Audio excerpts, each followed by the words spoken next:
You are listening to Radio Maria Canada. We now present the Health Hub, hosted by Kathy Biasi.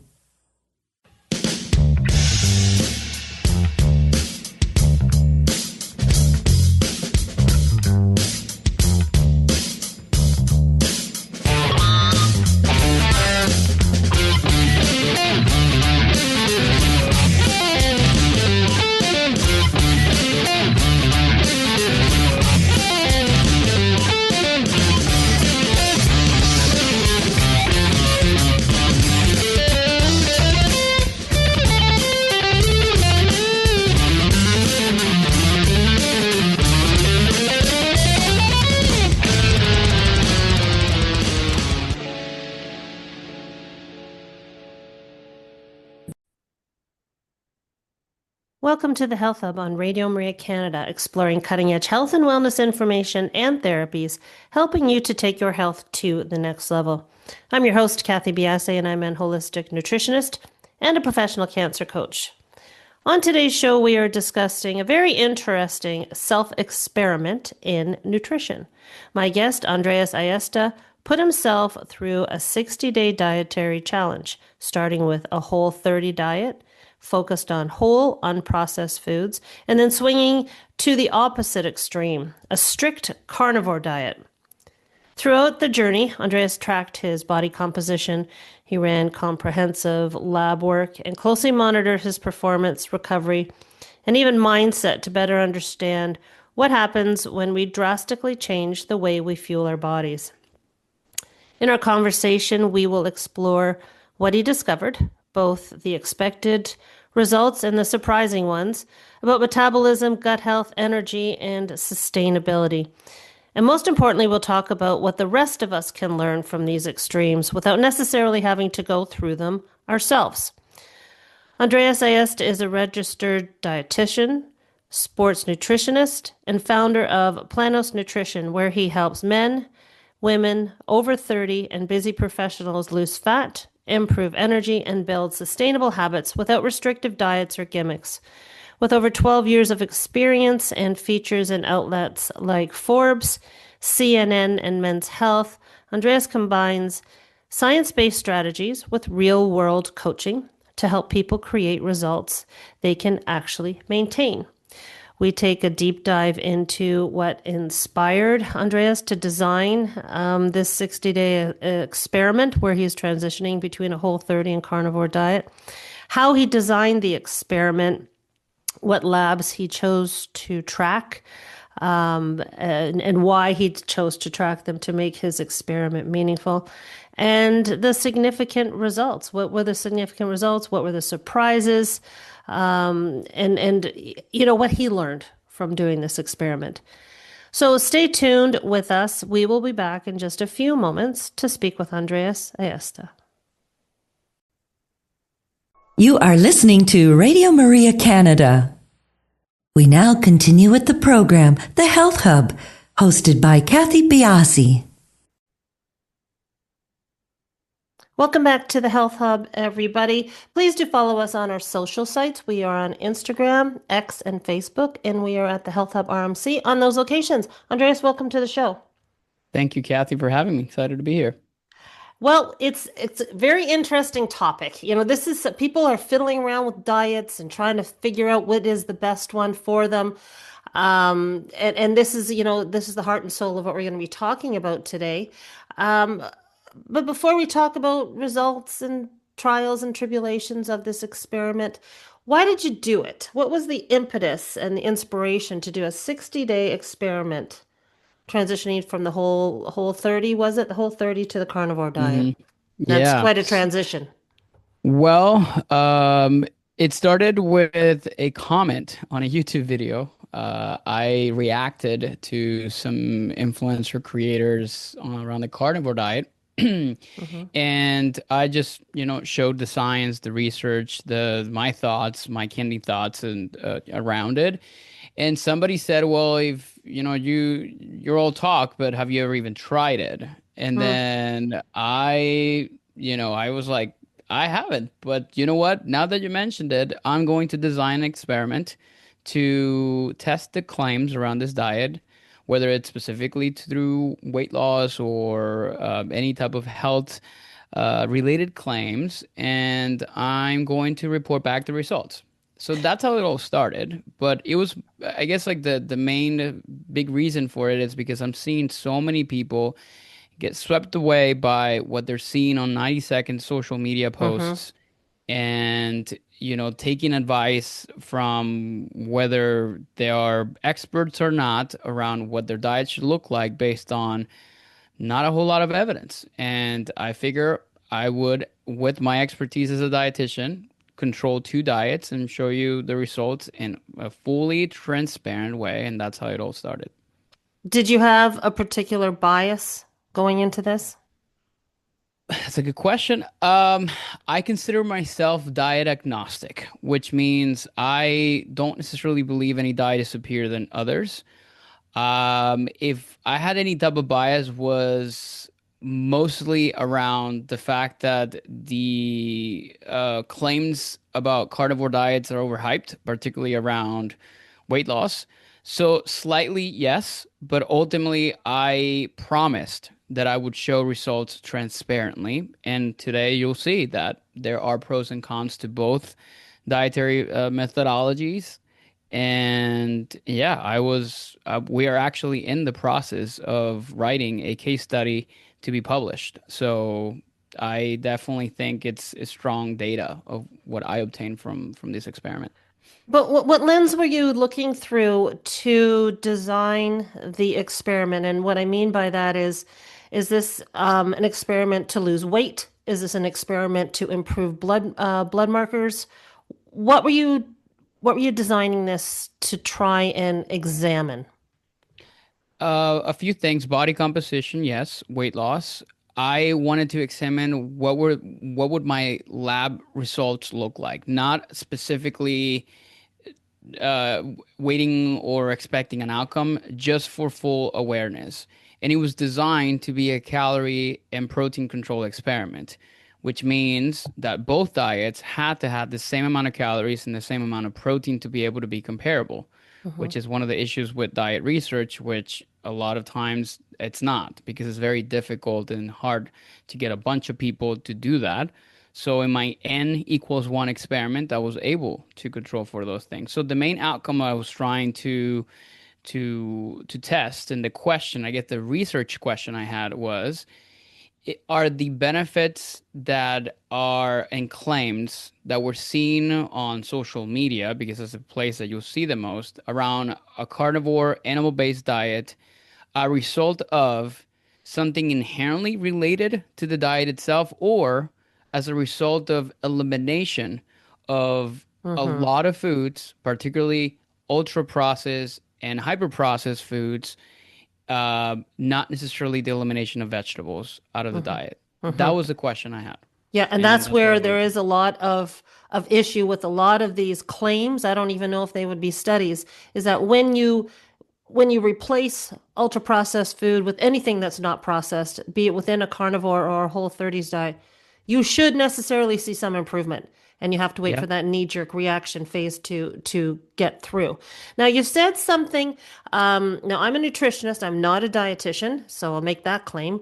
Um, but you said that you don't find any diet superior to another, which surprises me a bit. And I just want you to explain that to me. Is that because you feel that individuals are calling on specific diets because of their own makeup, or you just haven't found a diet that you can hang your hat on? I guess if I would extend or I would go back to that statement, I would also say when it comes down to, I work a lot with people who want to improve their body composition, lose weight, reduce body fat percentage, and things like that. So I guess if I was to uh, reach to that statement, I would say I feel like no diet is superior to another when it comes down to weight loss. Now, Okay. from the health perspective, sure, there's superiority on certain things, and we can see that in the research. But when it comes down to weight loss, ultimately, what matters, and I'll show the results of these experiments, is that restriction of calories is just what how all these diets seem to work, and that's why I say that. Now, from the perspective of health, yeah, for sure, there's going to be certain things in certain ways or dietary methods or approaches that would be touted as superior. And Hmm. yeah, we can talk definitely about what I mean by that.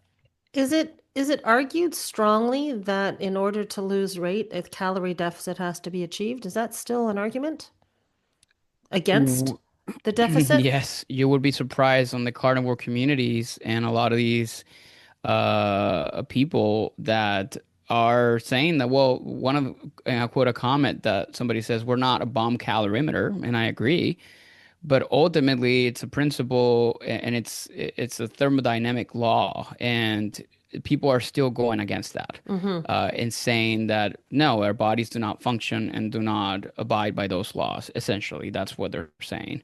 So that was another reason for me to design this experiment this way, because they're completely different diets, but both of them have the same amount of calories and protein, and they created a slight deficit because I also wanted to test what happens in terms of, can I lose weight on both, and is there a significant difference between both of them? When we get to the results phase of where we're going to be going to, um, does weight loss necessitate the health implications? I think depends on the person. Okay. Some people, in order for them to improve certain health markers, losing and reducing body weight or body fat percentage is may drive those things. It may Right. drive a lot of those health improvements. For example, somebody who drops 30 pounds may see improvements in sleep and in blood sugar levels, while not necessarily addressing the blood sugar levels itself. Just by Hmm. improving diet and losing weight, that in itself can actually remove a lot of these or improve a lot of these health implications that are part of it. So I think I see weight loss as a vehicle to health improvements, but not always. The two things are not always mutually exclusive, I guess is what I would say. Hmm. Fair enough. And this is what muddies the waters Yeah. with this type of research, isn't it? I mean, I guess I guess you have to be laser focused on what you're trying to prove with an experiment to be able to say emphatically uh, X plus Y equals Z. Yeah. Because then you are dealing with, if you're dealing with the general population, all these other factors are just going to be so hard to what's the word I'm looking for? To standardize, I suppose, when it And comes to and the that's testing. yes, and that's something that I was very clear about Hmm. in this diet experiment, on the fact that, I mean, my own genetical makeup and my background and my health status, and there's certain things that obviously influence some of these results. So this is why I'm saying, well, this is for me, when I control as much as I can control, this is what happens. Now, there's a lot of claims around carnivore diets on, for example, people with gut health conditions and autoimmune conditions, where they would say that following a carnivore diet saved their lives or improved their symptoms or, completely fix all their gut health problems, despite trying everything in the past. Now, I would still argue that, when somebody says I've tried everything in the past, like it's really difficult to determine exactly what that was. But I was very clear on the fact that, yeah, maybe I cannot speak from a perspective of somebody who's lived with an autoimmune condition Hmm. or a long-term gut health problem, but it's still helpful information or data to be Hmm. able to kind of give a little bit more stand, or I guess a little more ground to stand on from the perspective of whole foods versus something as aggressive and restrictive as a carnivore diet.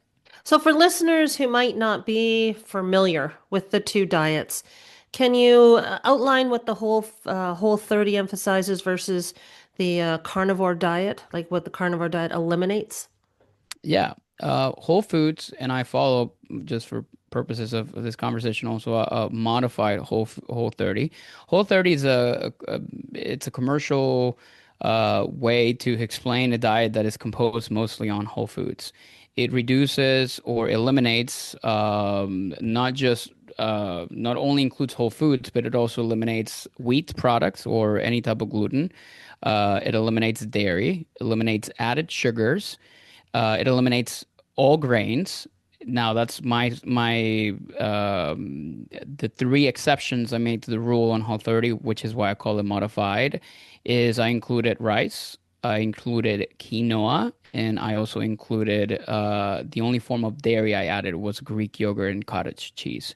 So those are four things that I added into that. But the Whole30 diet, based on the standards they put on their website and a lot of the directions that they tell you to follow, it's elimination of all those things I mentioned. Any type of or form of any type of processed foods. And even it's funny because they even have something called the no pancake rule, which I thought was kind of funny because they said, well, you cannot use any type of, like even if they're wholesome flours like almond flour, things like that, because ultimately they're still processed. So I try to abide by for the most part, on the strict rules around that. I didn't even add any type of artificial sweeteners or natural non-nutritive sweeteners either. So I was very, very rigid with that, with those four exceptions. And then the And then, carnivore. So, yeah, well, so before we go to the carnivore, the Whole Foods does include meat. it does include meat. Yeah, Okay. so includes all vegetables, all fruits, tubers like potatoes, sweet potatoes, things like that. In my case, I added rice, quinoa. I added the Greek yogurt and the cottage cheese that we mentioned, and then yeah, all forms of meat, fish, chicken, beef, all those things were added as well. Now, for the carnivore diet, it's an animal-based diet, so includes all meats, ideally and particularly. And there's different definitions on the carnivore diet. Some people, suggest that the carnivore diet should be following what is called a nose to tail, which means eating every single part of an animal from the tongue to the butt, pretty much, and all the organs in between. I was not as aggressive as it was suggested. I did not want to be eating all kinds of different meats that I was not a fan of or never even tried.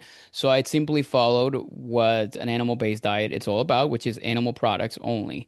So that included all forms of beef, all forms of chicken, all forms of fish. At the same time, I ate pork and some game meats like venison, and I also added some bison as well. And then all byproducts of said animals. So, except for with some exceptions, I ate butter. I ate heavy cream, which is again a dairy product and or comes from cows. I ate Greek yogurt as well, full fatted. I did not consume any milk. A lot of the groups around the carnivore diet, they typically pair not only animal based, but they talk about as natural as possible. So they will say, drink raw milk. I did not want to go that route. Mm-hmm. So I did not consume any type of milk except from just byproducts like Greek yogurt. So that was and I added butter. Yeah, I think I mentioned butter. Mm-hmm. Eggs were also part Eggs. Okay. of the diet. The only thing that was slightly processed, I guess you would call it, it was bacon and pork rinds because honestly, I needed to have some crunch in my life. So those were a Mm. couple of, again, they're still by macronutrient standards considered carnivore, but technically they're slightly processed. Do any of the premises of either diet go against your underlying beliefs on how a diet or how nutrition should be in somebody's life? Like what I'm getting at is the whole food diet's telling you to eliminate grain and dairy. Does that make sense to you? Or is it something you did just for the sake of following the Whole30 diet? That's a great question. I think my philosophy on nutrition is like all foods can fit into a healthy diet within the Mm-hmm. right context and in the right portions, in the right amounts, and for the right person. So for me, any diet that eliminates or removes rather than add, I feel it's rarely sustainable unless you turn it and build it in a form of a lifestyle, which means it's something that you can naturally do without having to feel like you're on a quote unquote diet. So, yes, I believe Whole Foods is restrictive, or a Okay. Whole30 type of approach is restrictive. And I would never tell people eliminate grains because there's nothing inherently said that the fact that grains are quote unquote bad for you. And I think that's the main thing for me. It's like when people come and tell you like this is bad for me, I don't like to kind of create morality around foods. Either certain Right. foods should not be consumed or should be consumed in moderation or or try to avoid at all costs. So that's my philosophy around dietary regimens and restrictions. But ultimately, too, I did this is because I really want to go through the process of what it's like. Because perhaps for some people, eliminated said things make them feel better. And that's why I say it's context dependent and person dependent. Yeah. And I wanted to see, well, for me, does this make sense? Does the 30 and Whole30 mean 30 days?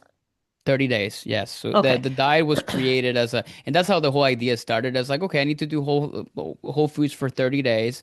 Like, how can I like structure this? It's like, actually, Whole30, it's already designed to be 30 days, so I might as well just do this and then compare it to 30 days on a carnivore diet. And I did 30 days because I felt was the minimum amount of time that I could see some. It was 4 weeks.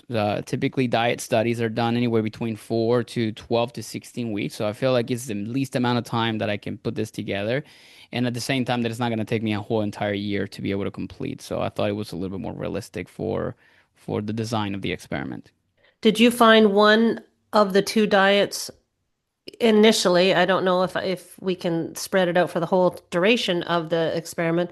Did you find one of the two diets extremely challenging?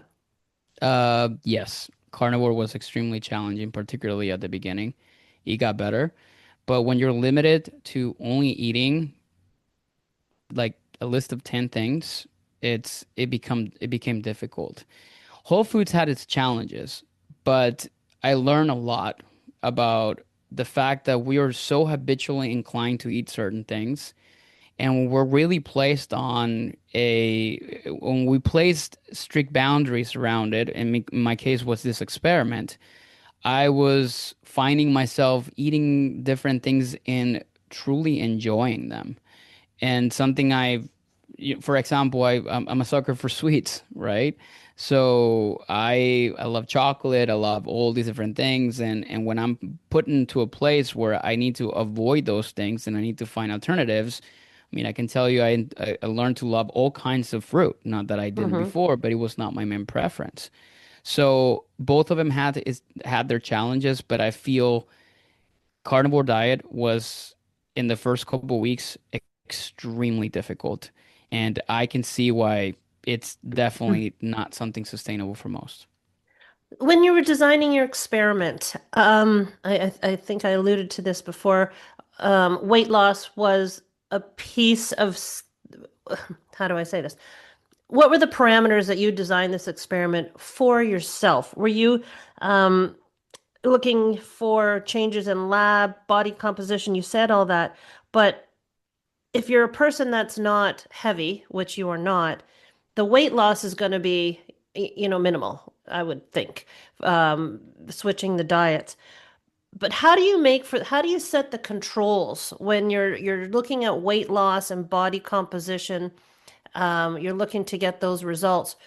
Where do you fit in exercise and all these other determinants of what we would call good health, sleep, any type of movement, actually? How do Well, you I work those? control for those things, or well, for exercise, I didn't really follow a specific type of exercise regime more so than what I was doing before, and I did Okay. exactly the same thing on both experiments.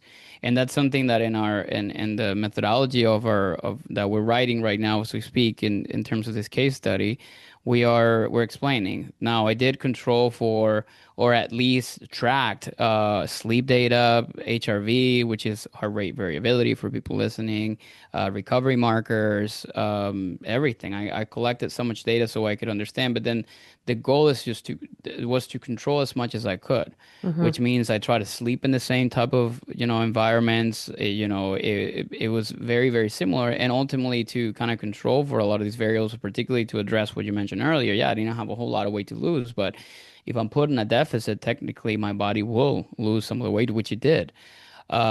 So the only thing I needed to control for was like I need to test what my body composition is before and after, and then also before and after. So I tested body composition in 4 time points so that I could see, okay, what happens right immediately before a diet method, and then what happens immediately after, and the same thing with the other one.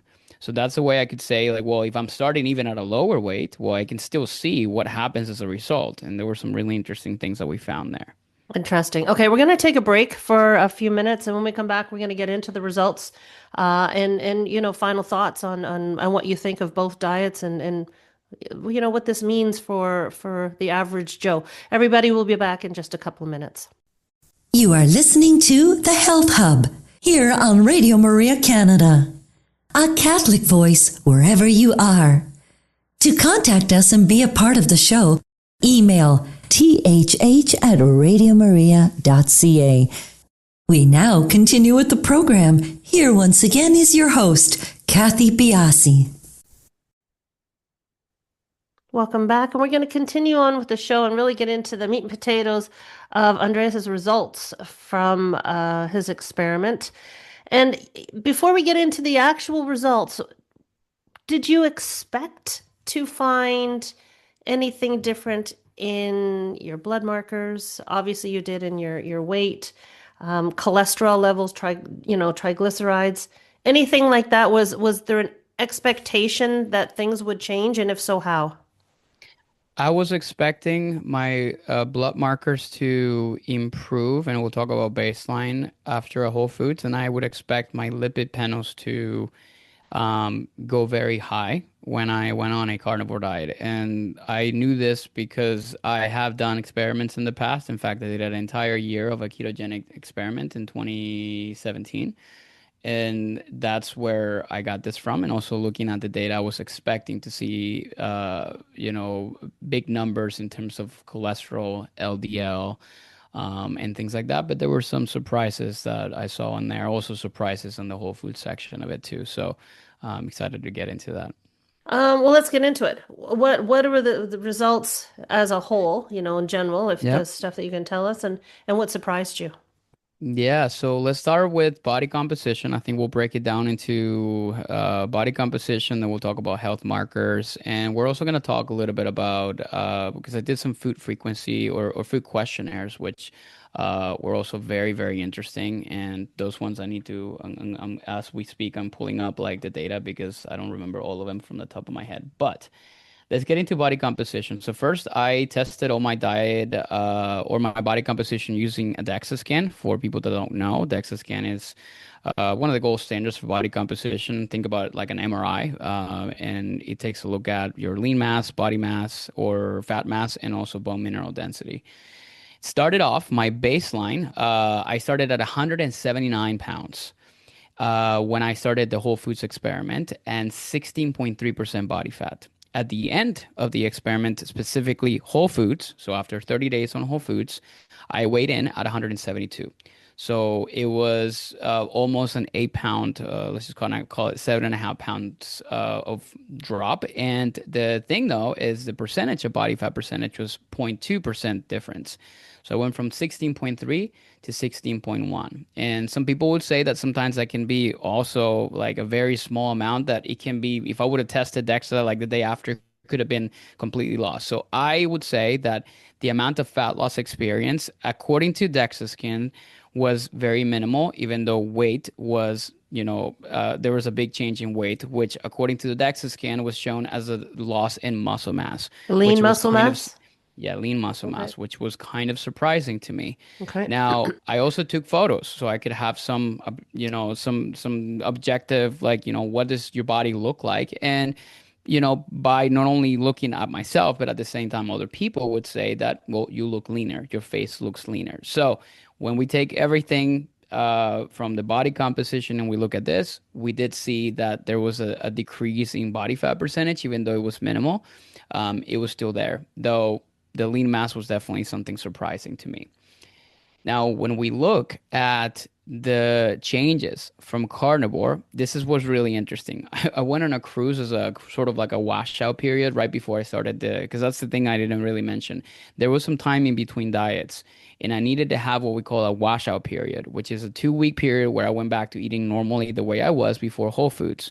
And the reason we do this is because we try to account for any type of leftover effects from one diet to another. Now, I was not really meaning to gain weight to start again at the same weight. I wasn't. But coincidentally, at the moment that I did my baseline testing, I was 179 pounds again, which is, again, something that talks a little bit about, sustainability of it all. Hmm. So I started Whole Foods at 179 pounds, which is exactly the same way I started, before Whole Foods. So the results, I went down to 169 pounds on the carnivore diet, so 3 pounds less from the weight perspective. Now, what was interesting is like my body fat percentage started at a little bit lower. I started at 15.8 right before I started carnivore. The result after carnivore was 15.5. So it was a 0.3% difference between both of them. And what's really interesting too is most of the weight that was also lost, it was very similar loss in lean mass. Now, what's interesting too, when the body composition is supposedly the lean mass went up before I started carnivore. So here's my hypothesis, the way I explain this. I believe in DEXA scans, or when you're doing a DEXA scan, glycogen is not necessarily something separated from the muscle. Hmm. So when you have higher glycogen loads or higher glycogen levels, when you are fueled and properly fed, you would see that muscle looks bigger. So I think in DEXA scans that would show that you have more lean mass. Now, in both experiments, in both cases, we saw a reduction in lean mass and we saw an increase after even 4 weeks when I was doing a washout period. So that means, well, I refueled, so my glycogen's level went up, and in both diets, because I'm so restricted, it went down. So very similar magnitude of difference in lean mass, very similar magnitude of difference in terms of fat loss. So even though there was a 3 pound difference extra on loss comparatively from Whole Foods to carnivore, I would simply say to you, Kathy, that there was absolutely no difference when both diets are controlled for calories and protein. There was virtually no difference in body composition. That's the main takeaway from this when I looked at both diets. And both of these were very in control as far as the dietary standpoint. So that was, I don't know, I was not going to say surprising because I do believe that when calories are controlled, I don't think the difference are going to be massive. But there was a part of me that thought, man, I think maybe in carnivore I'm going to get a little bit leaner. And I didn't. It just honestly, it felt virtually the same. You thought you get leaner in the carnivore diet. Yeah, I Interesting. felt because of the fact that I was just limiting more foods. That's something I tell people all the time, which is, when you have a lot more variety of foods, the likelihood that you'll make mistakes, particularly when you're controlling for calories and for protein and things like that, you're still going to make mistakes. Hmm. You're still going to overeat even though you didn't really mean to. And when you're just more limited, you are going to be a little bit more. The likelihood of you making mistakes is going to be smaller because there's just less foods that you need to consume. So that's what I think a lot of times happens in diets and people that you're still eating a lot more than what you think, I guess is really what I'm trying to say. So my expectation was maybe I'm going to experience a little bit more fat loss doing this because I'm maybe going to be more regimented based on the things that I'm eating. Fair. Now, coming into something that is, that I care greatly about, gut health.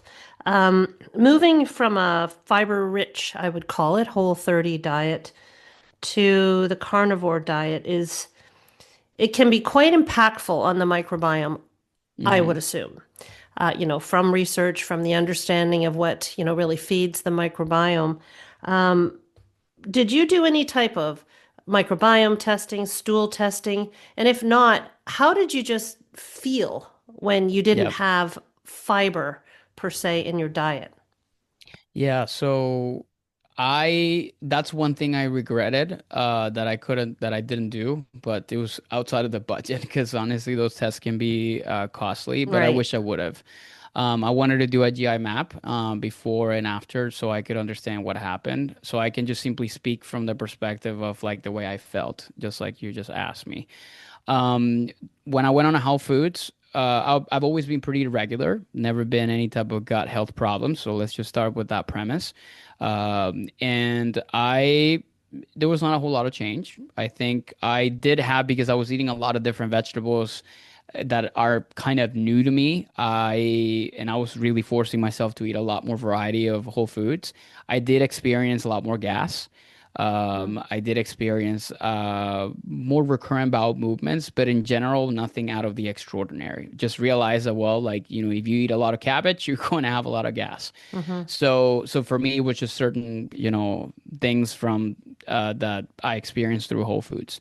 Now, I was obviously very scared when I went on a carnivore diet because I was virtually consuming 0 grams of fiber. Mm-hmm. My total average of carbohydrate consumption throughout the entire carnivore was 8 grams. And those 8 grams, for people out wondering, they come from the minor amounts of carbohydrates present in meat, which, that's a muscle. So there's still some glycogen in there from the animals. So the first week was a disaster. I was in the bathroom very often. Um, Explosive for lack of a better term, explosive diarrhea. This is part of what's called or the transition from a balanced diet to a very high fat diet. Your body's not producing enough bile to be able to manage the amount of fat that you're putting into your body. So this is why I was in the bathroom very often and did not feel great. Honestly, it was very difficult, even though I am consuming 0 grams of carbohydrates. Now, what I was most scared about, like the weeks following, was, well, am I going to go to the bathroom with no fiber? Is there anything to produce bulk and be able to be regular and going to the bathroom? And to my surprise, I was not going as often. I would tell you that, yes, and the volume was much less. But I was going to the bathroom and probably sometimes every day, sometimes every other day. And it was very regular, good bowel movements, which again, I was surprising. My wife was very happy on the fact that I didn't have any gas whatsoever. I think I remember in the 30 days I probably passed gas. I can probably tell you no more than 3 times because I still remember them. I was like, oh, that's weird. So there was some pros about that. Now internally, I'm not sure exactly what's happening to my Mm-hmm. my microbiome. Of course, that it's maybe kind of driving a lot of those different things. But that was surprising to me and definitely felt better from the perspective of without really knowing exactly what was going on. So that was something interesting about it. Did your satiety, cravings, energy fluctuate more between one diet or the other? Yes, I felt great on both, Okay. to be honest, because I have on Whole Foods, I started to feel more energetic, my satiety was more controlled. I felt fuller, longer. My cravings were like drastically reduced, and my performance in the gym was really good too. So I felt pretty good in it. Now, when I went on a carnivore diet, the first 2 weeks were awful. The first week, well, I was sick. I quite literally, I was like dizzy and I like all these what they call the mental fog and all that stuff like that. And for 2 weeks, I didn't really feel great. Now, something crazy happened on weeks 3 and 4 where first off, I went to the gym and I felt like I could just go on forever. My performance skyrocketed, even so much more than the Whole Foods. And I explained this in a lot of the videos I did around this, which is keto adaptation is a process that takes some time. Your body is learning to use a different fuel system, and it takes some time for that to be fully developed. And I feel when I'm looking at the data, particularly in athletes or people that do sports and they're trying to get fat adapted, as it's known, it takes up to 4 weeks. And lo and behold, on the fourth week of this experiment, which is literally when I'm about to finish it, I started to feel incredibly amazing. Like I was honestly even doubted, like saying, "Man, I don't want to go. I don't want to get off of this," because I felt really, really good. My hunger was very controlled. I didn't have to eat like as often as I used to, but my appetite was, regular and good.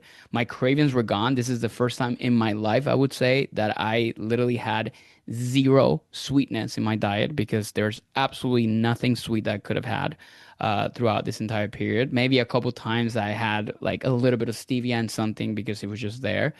But for the most part, it was zero sweetness, not just sugar or added sugars. It was just zero sweetness. So if I was to rate the way I felt on both diets, and I was just only looking at week 4 of my carnivore diet and even week 4 of my whole foods diet, I would hands down would tell you that I felt better on a carnivore diet. Now my labs that they did not really show the same, and we can get into that. Yeah, let's get into the labs because that that surprises me. But maybe it shouldn't. But what were your cholesterol, triglycerides, inflammation markers like on each? So yeah, so that's what got me to stop. My doctor Mm. literally asked me, "Are you trying to give yourself a heart attack?" Uh, So I first I think I have a familial hypercholesterolemia, which is I think a genetic predisposition for higher cholesterol because well, my so mom do has I. it. So do I. Yeah. So I tested my baseline labs showed that my cholesterol was around 250.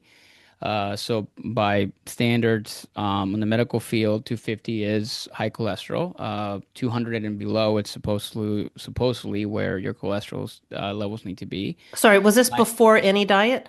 before any diets, yeah, Okay. this is baseline. And then I'm looking at the data in here, and then my LDL, which is another marker, was 150, and that was more within the lines of where it's quote unquote supposed to be.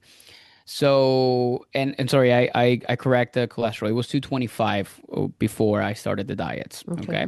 Now, I also tested something called apolipoprotein B, Hmm. which is a marker for cardiovascular risk. And it was already high to start off with. It was 1.33, which again, it's something that, it's tested for, again, like risk of cardiovascular incidents and occurrences. So that was something that my mom also had and was a little concerned about. So I also decided to do that.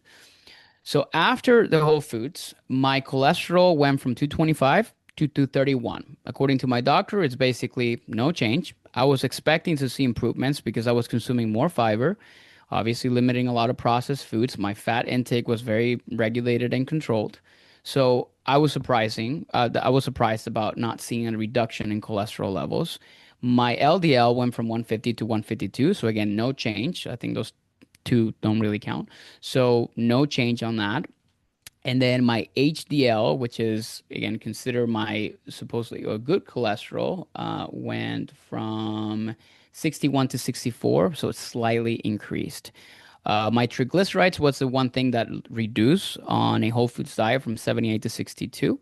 And that's the one marker within my lipid profiles that was improved. Now, I say this is surprising because I was expecting to see some improvements in some of these markers, which just simply tells me that perhaps this is just simply my baseline and kind of where my body likes to be at. Okay. Now, for post carnivore, retested, and this is kind of got me a call from my doctor. My cholesterol shoot up from 231 to 466. Oh, My LDL went from 152 to 395. This is again, like this is what this is I got my 4 weeks doctor's. worth. 4 weeks This is worth of this. 4 weeks worth. Yeah, 4 weeks worth. My apolipoprotein B shot up from 104 baseline and 109 post Whole Foods to 253. Jeez. And my HDL slightly went up a little bit, which is the good cholesterol, but not something meaningful. It went from 64 to 71. My triglycerides doubled, so it went from 62 to 114, which is expected because you have a lot more fat flowing through your body. So that was Honestly, what got me just immediately, because again, like there was a part of me that thought, well, maybe I can kind of hold on to this for a little bit longer because I feel great, right? When somebody feels great, and I think this is the attractive, like I said it in the video of a diet like this, when you feel incredible, but you're not necessarily seeing what's happening underneath, Hmm. right? Not only this, but then he also said, my doctor told me, like the other thing about your labs, mate, that he said, Andres, is your liver. Your liver looks like this is the lab values that I see in an alcoholic patient. And I'm like, what do you mean? Yeah, like your enzymes shot through the roof.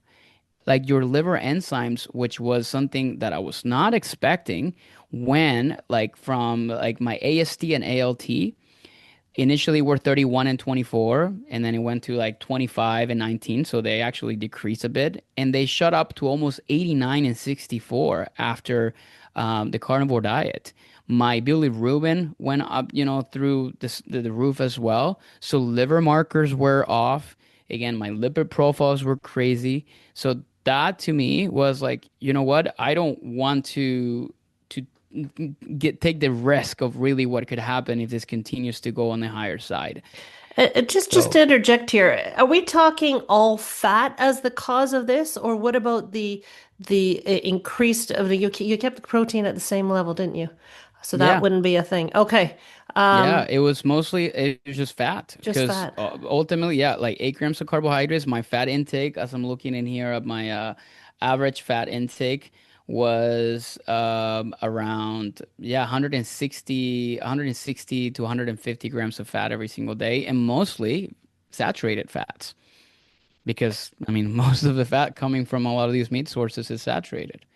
Well, So what about the fat? Was there any fat at all in the whole 30? yeah, there was But my there's fat fiber intake. to balance it. Yeah, so my fiber intake was between 75 to 79 grams. Oh, that's a So lot. I consumed double that. So it was still, I wouldn't consider low fat, but I felt like it was, yeah, and both of these diets had around 2,100 calories on both options, on both diets, and about 170 grams of protein on both on average for both diets. Interesting. So, what do we do with this? Yeah. You've done the testing, you're going to publish the results. What do you want us, the listeners, to do with this information? A couple of things. I feel first, most people enter into these type of dietary extremes for first and foremost for weight loss. A big majority, yes, there's health implications, but ultimately a lot of these people still want to get the weight loss results. And what I will tell them after this is you don't need to go into these extremes nor risk certain things that we don't know yet what could be the long-term implications of by just doing a carnivore diet to obtain a result that you can do without having to do so, And without that's a having to go short into these period of extremes. time. And Like it's a that, very short period of time. for anybody who has an underlying risk they may not even know about, that's a short period of time for those numbers to intensify so greatly. I was so surprised. So Yeah. imagine like for somebody that does not have this level of control I did. I think most people experience a lot of these benefits on these diets is because ultimately they're eating less. That's something that was interesting when I did Mm. the first 2 weeks of a carnivore diet. I was so full, but I still had to force myself to eat to meet the calorie needs that I had. Hmm. So that was very difficult. So I think ultimately, when it comes down to weight loss, you gotta ask yourself what's the best way to control calorie intake. And to me, a whole foods is gonna be a better approach for it, mostly because it increases satiety, and I noticed that. But I would say the big takeaway, specifically around body composition, don't go on these extremes because I don't think it's worth the risk. Where Stick to whole foods, and I think that's the best approach to it. Okay. And then if we want to see the results, when are you publishing them? Where, if someone wants to jump off and jump onto a website, where do we go? Yeah, so right now, results are only shown in a video. It's a 30-minute video, but my plan is to have a blog up soon that will kind of show all the details. But then we are in the process of publishing this in a journal, and I promise you'll be the first one to know if it gets approved and it gets released. And we're hoping that this is maybe available, according to my research colleague that we're working on, it potentially be available probably earlier next year. Uh, So you'll do be you have a able to see website all you the can let data. us know about? Not yet. Well, I have a website. So Planos Nutrition is where I like my website, but we haven't really published anything on there yet. Okay. But I will have a blog up soon. So ideally, just make sure you have, if you can link the website in the description, because that's where our Yep. blog is. And most likely we'll publish a lot of these data in a very like, raw format inside of it. So you can take a look yourself and you can look at a lot of these numbers because there's other stuff. There's hormone values. There's a lot more things that we may not have time to talk about, but it was very interesting, like the changes that your body can produce within 4 weeks of a very intense restricted diet. That way I did it. Yeah, we didn't even get to the hormone part of it. Well, Maybe this is a I can give you, well, I can give you the very short of it. sure. So that at least like from like, because one of the things that are my, especially male clients or men worry about is their testosterone levels and things like that. My testosterone levels surprisingly stay very, total testosterone remained very stable. What started to go up was my sex hormone binding globulin, and my free testosterone went down on both diets equally, actually. So they stayed around the same on both occasions, which tells me that, well, on a calorie deficit, your free testosterone is diminished, which is your usable testosterone, while your body's just simply hanging on to more. Now, the reasoning for that, we're kind of currently in the process of, researching some of the potential hypotheses behind that, but that's the one changes or the one change that we see. Didn't really see any other major changes in terms of cortisol or any other type of hormone markers per se. We didn't really do a full in-depth analysis on even further things, but that's there wasn't really a whole lot of changes in hormones, at least in a 4-week period. Okay, thank you for that. And you know what? I'm really looking forward to seeing the published paper. It's very interesting. Andreas, thank you so much for being on the show today. I really appreciate you taking the time to share this with us. Absolutely, it's a pleasure for me to be able to contribute my a little part to the body of science, and for people to take this and implement it, to their own way, and hopefully do things in a smarter way as well. Absolutely. Everybody, we will talk to you next week on The Health.